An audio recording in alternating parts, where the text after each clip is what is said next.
Holy Week is over. It's time for a bit of rest, relaxation, some recuperation. We got a while before the next holiday. So, just, what do you mean Beltane is in 2 weeks? Oh. Okay, so Holy Week is over, and we need to start getting ready for Bealtaine because it's coming up in about 2 weeks. Yeah, let's talk about prepping for Bealtaine or Beltane day as we walk together down Creation's path.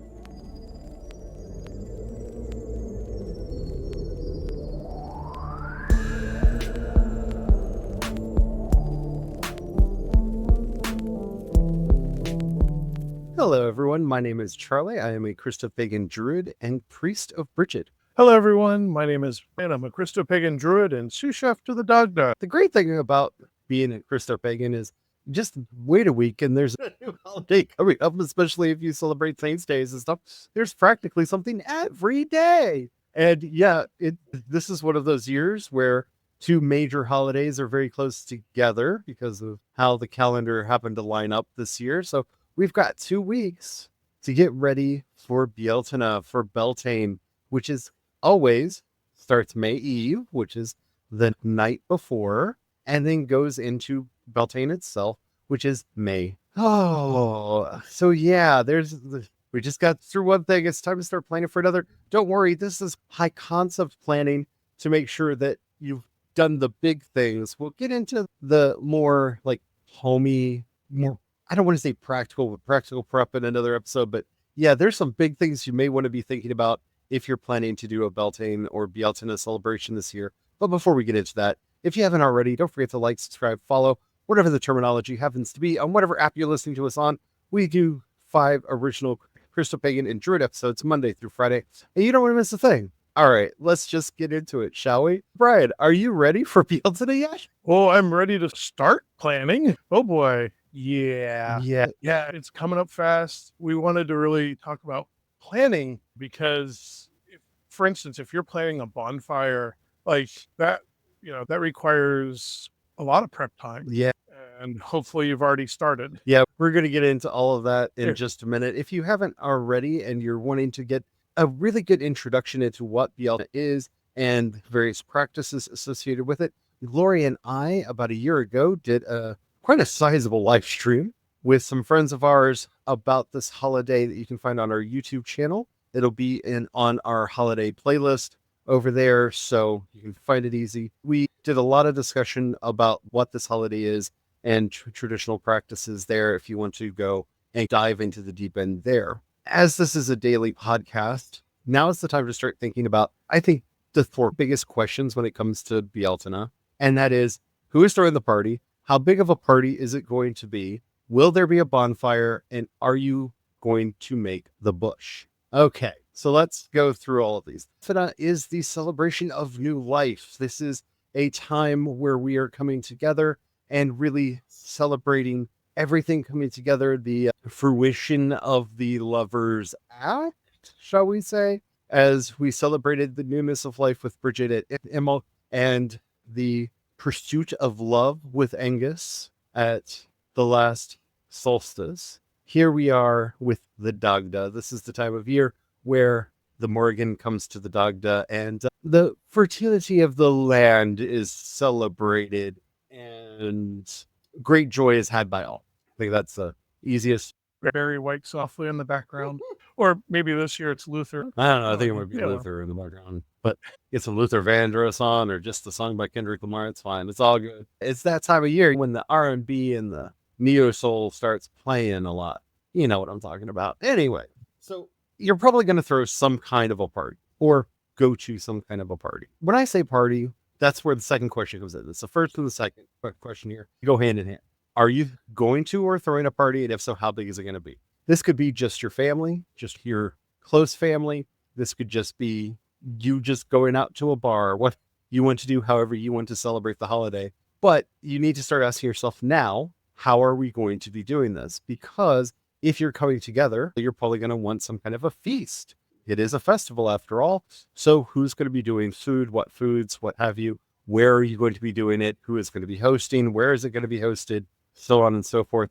Those are questions that really should not wait to the last moment. Hopefully if you are celebrating Bealtaine this year, you've already started asking yourselves that, but that's why we supposed to remind you. And also take a moment, because you should definitely be sharing that with your community if you are planning on hosting a party, so you can find out if another member of your community is planning on hosting a party as well, so the two of you can talk, so that you don't have competing parties and cause strife in the community. That either you can team up and run one big party as a team, get to bow out and take it easy that year and just be a guest. It's all part of that process, because you never want to find out last minute, like announcing later that you're going to throw the party to everybody in your community, and to find out that another member had already spent all this effort and work and got a bunch of people signed up. Especially if you're planning something rather sizable. I remember back when I lived in Maryland, the Beltane parties that we used to have, there was always a drumming circle. There would be dancers that would show up. There would be all kinds of singing and dancing, all kinds of fresh spring meads. Early summer meads would be brought out and served for libations. There would be a dinner, all kinds of events. It was a very festive thing, but none of that can happen if the planning isn't there. And I'm not saying that you have to do any of those things, but planning is very important, which brings us to our point number 3. Fire safety is very important, especially on fire festivals like the 4 that we celebrate every year. If you are planning a bonfire, check to make sure that it's okay to light a fire in your area, because we have a lot of red flag warnings that are out, and depending on where you live, there still may be red flag warnings out in your area. Since we are about 2 weeks out, you can start looking at the forecasts for fire weather and find out if you will even be able to light a bonfire at all in your region. Now, if you can't, there are a lot of ways around this. I have been at Beltanes that had to be held indoors, where a bunch of streamers were tied to a fan that could be rotated to point up, so that they made what looked like a fire with the light shining up through it. Because we had to be indoors, I've been at places that were indoors that had fireplaces, and they just lit a fire in the fireplace because that wasn't because of fire weather, it was because of rain. I've also, over the years, been in places where it was completely impractical for us, so we just bought a nice tower candle and lit it. I'm not saying that fire has to be a part of your Beltane celebrations, but it is a very traditional aspect of the Beltane rites. So and you have to have a certain amount of care when kindling anything alight. So now is the time to start thinking about your safety concerns, what you need to have. How are the fire extinguishers going? Do they need to be recharged? Do you have one? Because if you're lighting a bonfire and you're not bringing fire extinguishers with you, you are not being responsible. So make sure you have some method to control the fire should it be getting out of hand. If you are in a place where you can have a bonfire, you're going to have to start securing that wood and getting it set up, because bonfires don't make themselves. You're going to have to stack the wood properly. Make sure you have more wood if you're going to be feeding it throughout the night, depending on how you do in your local community. There's a lot of prep that you need to be thinking about, and hopefully already have, but it's not too late. A lot of the wood should probably have already been put in a place so it could be dried out, and that ideally takes a lot longer. Like, you could probably get away with some wet wood in there in the fire. Once it gets going hot enough, it will dry itself out anyhow, but that's going to create more smoke. Smoke cleansing is a big part of this holiday. You may actually want to be considering that, whether you might want to have some green wood or something that you can add to the fire to make for smoke if you are going to be doing smoke blessings or anything like that. But you also want to set wardens about to make sure that nobody steals the smoke from the fire. Not quite like Lunasa, but of course you never want somebody to steal the good fortune that you are trying to bring in on these holidays. So always keep an eye out for that. Or just be altruistic and I guess bless the whole community. You can't steal what's already given. You can only that's a folklore thing, though. According to the lore, you can steal the smoke. Yes. And with it, the blessings. It is a traditional style of cursing, of hexing. So it's something to be mindful of, especially at any of the fire festivals. It is something that often happens around Lunasa, but be very mindful around these times.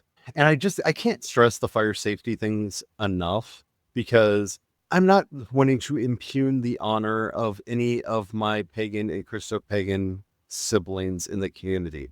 But Beltane, more than any of the other holidays, tends to have a certain freedom of libation that lowers inhibitions. And when inhibitions are lowered and live fire, especially a large fire, is out and about, making sure that you take as many safety precautions before the fire is lit, so that when people have freed themselves of their worldly cares through the gift of spirited drink, they are not readily endangered by the presence of the flame.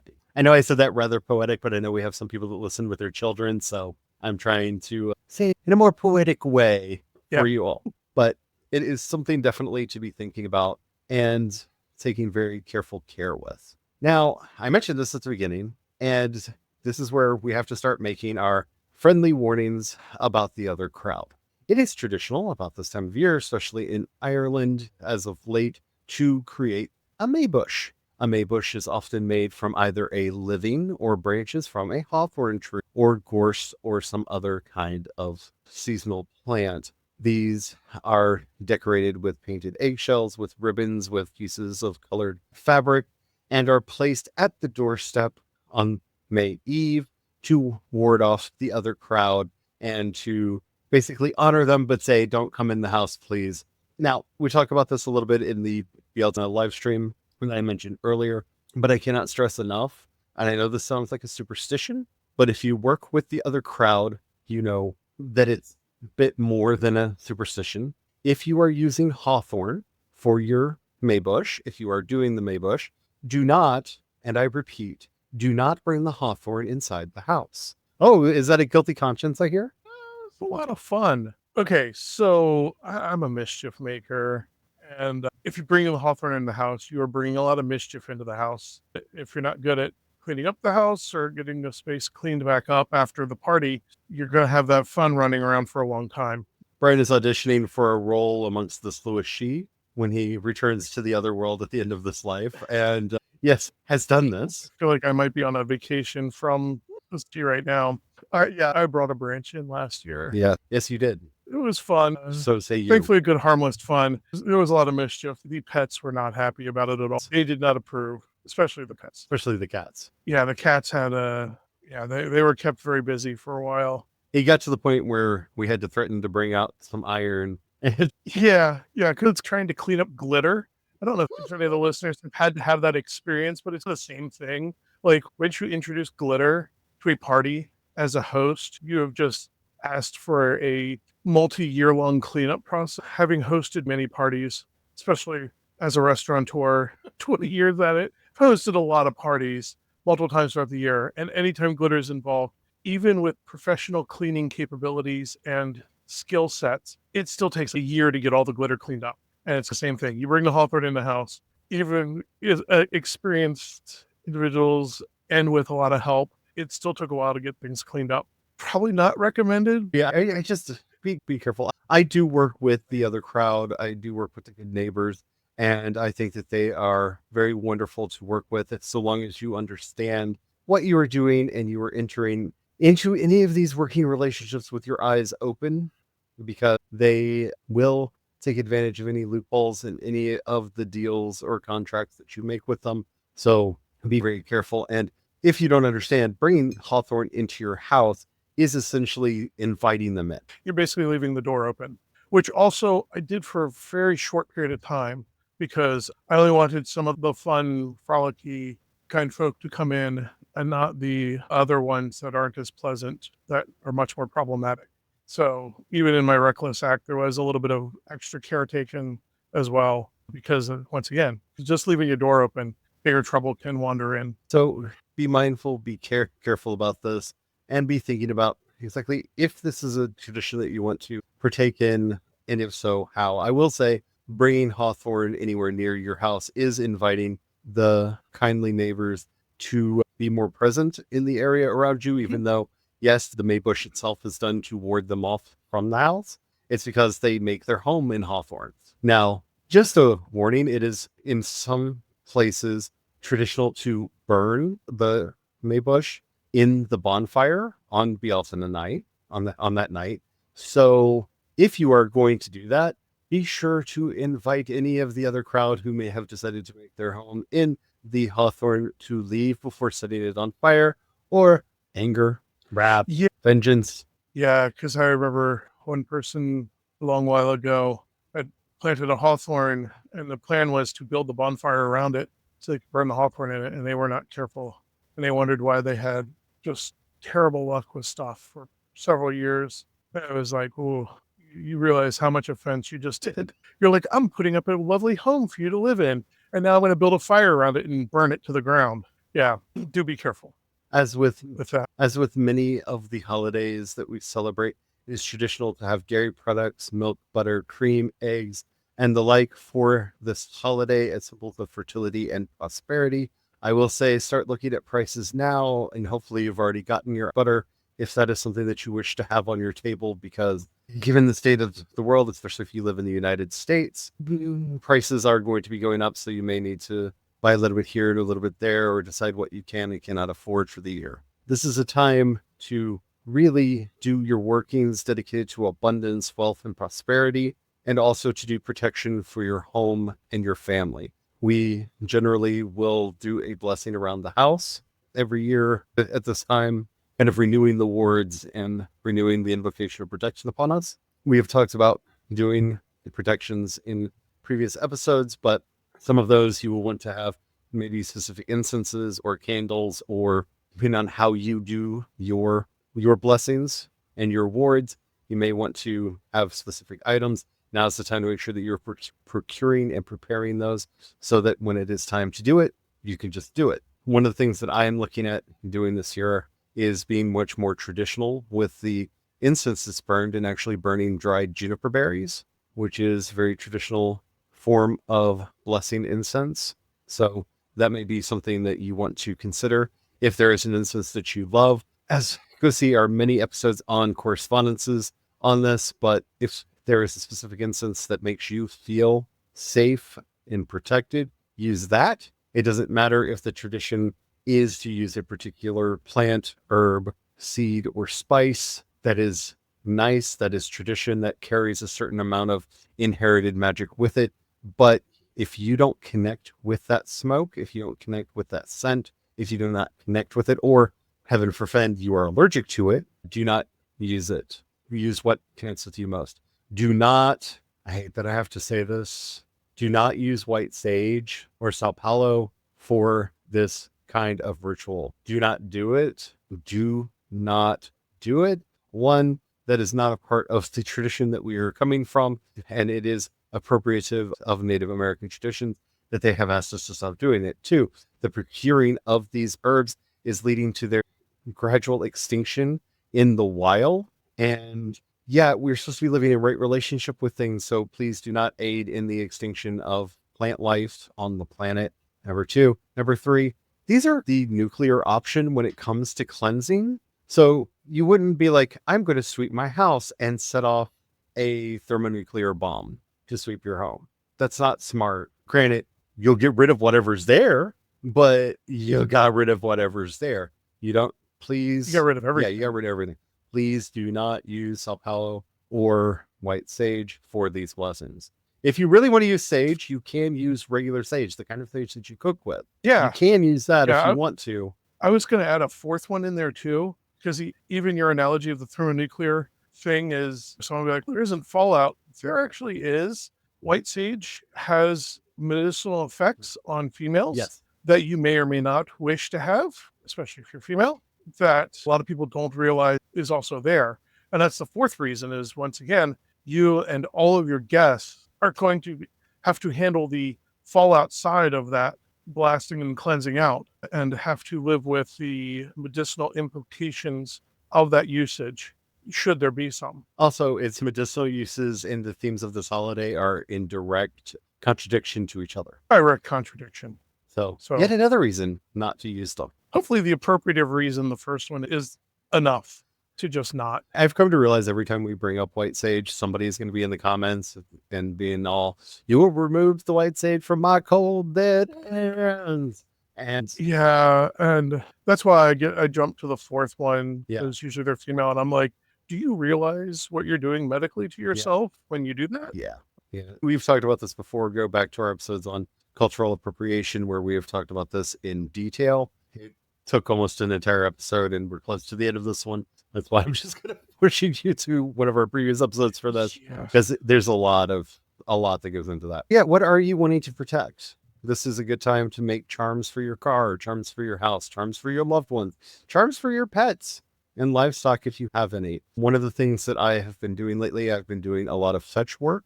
I have made contact with my fetch. We have been doing a lot of getting to know each other and work lately. One of the things that we have done as part of this work is I now have a sigil to invoke my fetch and to call on their power for protection. I am planning on placing those around the house, around Bealtaine, to invoke their protection and guardianship upon the home that I live in. If you are doing that kind of work, I do highly recommend this. If you are not familiar with fetch work, do not enter it lightly. They are members of the other crowd that, yes, do follow you throughout your life, and you need to understand the relationship that you are entering there. They are not lightly known as death omens, so just be very careful and considerate if you're going to start that work.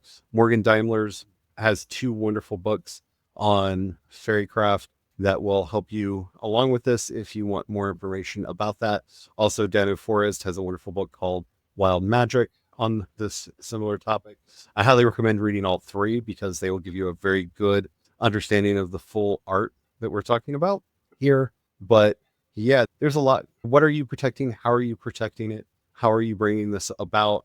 These are things to be considering as we're heading into this holiday. Also, what are the areas of your life that you are looking for abundance in? And I know everyone's going to say wealth, because everyone always says wealth.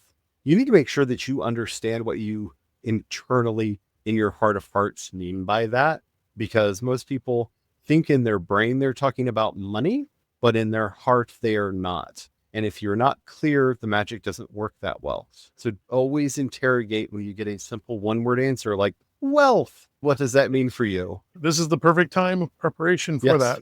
Take some time, meditate on it, think about what does that really mean to you? What does it mean to be wealthy in your mind? And is that something that you really want in your life?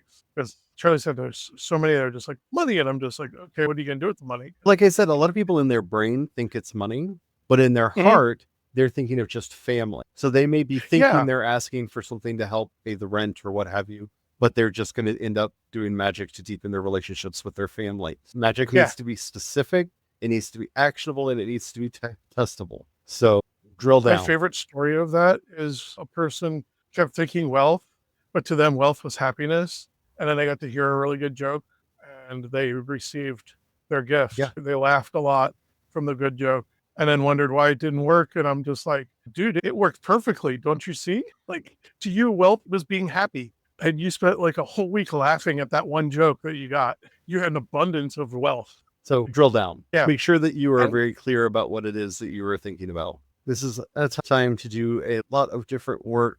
If you are planning to do a more elaborate dance for Bealtaine, now is the time to start practicing it. All of those sorts of things. Prep is something that we do very often for these holidays because they are special and because they help keep us focused on the energies that we are evoking at these times of year. This is also a devotional holiday, so if you do have relations with the Dagda, or with the Morgan even, because she is involved here, you may want to ask what they would be interested in having you do for this Bealtaine. Also, because it is part of this kind of triptych of festivals, if you work with Bridget or Angus or both, it might be a good idea to be asking them as well. It's a lot. Yeah, I was say there's a good chance one of the others are going to be like, since you're going to be a guest at a party, this is what you need to bring. If I can reiterate what I think is the most important thing with any of the holidays, these holidays are for us. Yes, they can be for the gods, the guides, the guardians. They can be for the other crowd.